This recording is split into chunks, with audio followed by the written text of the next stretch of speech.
तकाजा है कि साथ चलो। सियासत में ये जुमला बहुत ही मशहूर और कामयाब माना जाता है। एनडीए और यूपीए दोनों ही इसी की देन है। लेकिन राज्यों की बात करें तो उत्तर प्रदेश में बीजेपी के लिए गठबंधन की राजनीति बहुत ही बेमजा रही। शायद इसलिए सूबे में फिलहाल बीजेपी गठबंधन की राजनीति से तौबा कर रही है। उत्तर प्रदेश में भारतीय जनता पार्टी 1991 में अपने दम पर सरकार बना सकी, लेकिन उसके बाद उसे भी बहुजन समाज पार्टी से हाथ मिलाना पड़ा। गठबंधन सरकार का ये दौर बीजेपी को बहुत नुकसान दे गया और इसका अंदाजा नेताओं को काफी बाद में हुआ। केशरीनाथ त्रिपाठी भी बेहिचक इस मामले पर अपनी मुहर लगाते हैं।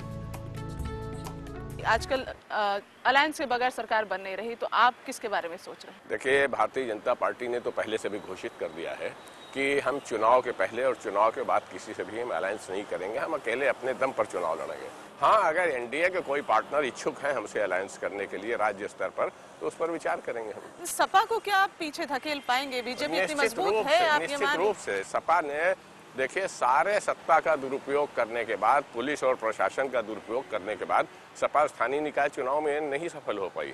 और अगर पंचायत के चुनाव को भी देखा जाए जो इसके पहले हुए थे, तो वहाँ जो सबसे लोवेस्ट लेवल है, सबसे नीची इकाई है, वो ग्राम है, गांव है। हमारे 45% गांव प्रधान जीत करके आए हैं।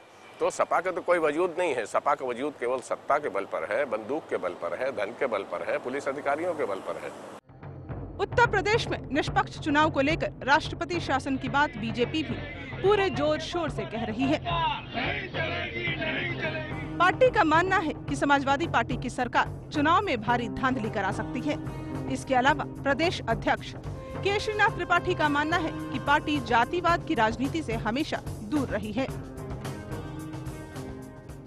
आपको लगता है अगर राष्ट्रपति शासन के दौरान कुछ चुनाव हुए तो रिजल्ट्स कुछ और आएंगे, और अगर मुलायम सिंह की सरकार अभी उनके तहत अगर चुनाव हुए तो ये आम धारणा है, और मैं समझता हूँ काफी हद तक सही भी है कि चुनाव अगर राष्ट्रपति शासन के दौरान होंगे तो निष्पक्ष होंगे, जनता निर्भीक होकर के वोट देगी। इसलिए हमारी मांग भी है कि प्रदेश के अंदर राष्ट्रपति शासन लगा करके ही विधानसभा के चुनाव कराए जाए। आपकी पार्टी में जातिवाद की राजनीति कितना आप देखते हैं? नहीं, हमने सामाजिक समरसता की राजनीति की है, जातिवाद की राजनीति नहीं की है। जातिवाद की राजनीति का भी आपने हाल में परिणाम देखा कि अम्बेडकर की मूर्तियां कुछ शरारती तत्वों ने कानपुर में तोड़ी और मुंबई में दंगे हो रहे हैं। तो ये जातिवाद की राजनीति का परिणाम है। केशरीनाथ त्रिपाठी राजनीतिक सिद्धांतों के पैमाने में भले ही सामाजिक समरसता की सियासत की बात करें, लेकिन यूपी के चुनावी संग्राम में जातीय राजनीति से कोई भी पार्टी परहेज नहीं कर पाती। उत्तर प्रदेश के फायर ब्रांड नेता और बीजेपी के संकट मोचन विनय कटियार से ताज लेकर केशरीनाथ त्रिपाठी को सौंपा गया। पार्टी की अंदरूनी हालत सुधारने और ब्राह्मणों को अपनी ओर खींचने की जिम्मेदारी लेकर केशरीनाथ प्रदेश पार्टी मुखिया बनकर सामने आए। अब उनके सामने ब्राह्मण वोटों को बचाने की चुनौती है।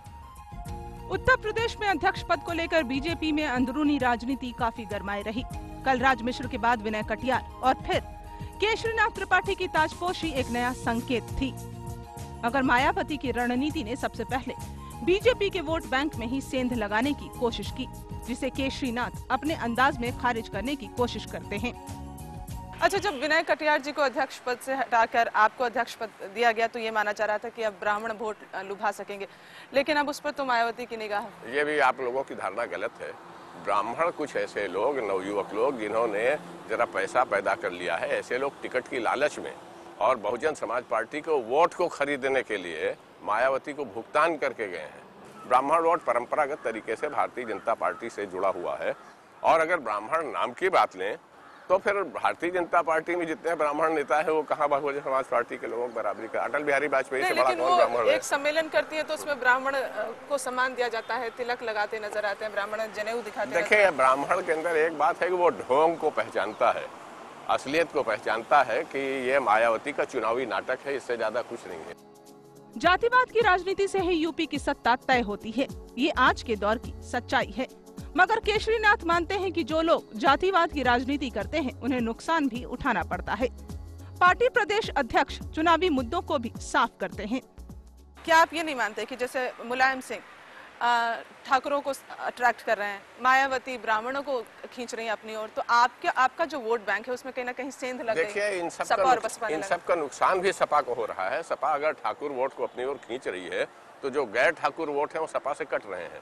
भारतीय जनता पार्टी समरसता की राजनीति करती है, सभी जाति और वर्ग को साथ लेकर के चलने की राजनीति करती है और यही हमारी शक्ति है। इसी के कारण हम धीरे धीरे आगे बढ़े हैं और आगे बढ़ रहे हैं। किन किन मुद्दों पर आपको लगता है आप चुनाव जीत पाएंगे? मुद्दों की तो कमी नहीं है उत्तर प्रदेश। राम मंदिर का मुद्दा, मंदिर का मुद्दा तो अपनी जगह है ही है। मंदिर का मुद्दा तो हमने कहा है कि ये राजनीतिक मुद्दा नहीं है, ये देश की सांस्कृतिक एकता का मुद्दा है, सांस्कृतिक राष्ट्रवाद का मुद्दा है। लेकिन हमारे पास मुद्दों की कमी नहीं है उत्तर प्रदेश में। कानून व्यवस्था बहुत बड़ा मुद्दा है, विकास के काम ठप हैं, एकांगी हो रहे हैं, बहुत बड़ा मुद्दा है। नहीं, आप सपा की नाकामियों को अगर ये नाकामी नहीं है, ये समाज के अंदर जो सपा के कारण दुर्गुण पैदा हो गए। आप यही मुद्दे तो कांग्रेस भी रखेगी, जनमोर्चा या आप कह लीजिए कांग्रेस, जनमोर्चा, बसपा, सबका यही मुद्दा है, तो उसमें भाजपा कैसे अलग? नहीं, भाजपा अलग क्यों? देखिए, समाज के अंदर जो स्थितियां होती हैं समय समय पर वही तो मुद्दा बनती हैं। लेकिन हमारी अलग विशेषता है, हमने सांस्कृतिक राष्ट्रवाद को बल दिया है, हमने तुष्टीकरण की नीति न चले इस पर बल दिया है। आज देश के सामने जो खतरा हो रहा है आतंकवादियों के कारण, आतंकवादियों का तुष्टीकरण हो रहा है कांग्रेस के द्वारा, समाजवादी पार्टी के द्वारा, ये हमारे लिए मुद्दा है। नहीं, आप अपराधीकरण की बात करें तो कोई भी सरकार है वो जोड़ तोड़ की राजनीति अपराधीकरण में शामिल हो ही जाती है। नहीं, जोड़ तोड़ की राजनीति अलग है, अपराधीकरण की राजनीति अलग है। आज उत्तर प्रदेश में राजनीति का अपराधीकरण हुआ है, इस पर कांग्रेस मौन है। अकेले हमने इस मुद्दे को उठाया है कि राजनीति का अपराधीकरण समाप्त होना चाहिए और राजनीति का इस्लामीकरण जो हो रहा है वो समाप्त होना चाहिए। लेकिन आज उल्टा हो रहा है। आज जहां समाजवादी पार्टी की सरकार जिस प्रकार से सिमी को प्रोत्साहन दे रही है, केंद्र की सरकार ने सिमी पर प्रतिबंध लगा दिया, उत्तर प्रदेश की सरकार उस प्रतिबंध को मानने के लिए तैयार नहीं हो रही है, जिसके कारण आज आतंकवादियों को उत्तर प्रदेश में संरक्षण मिल रहा है।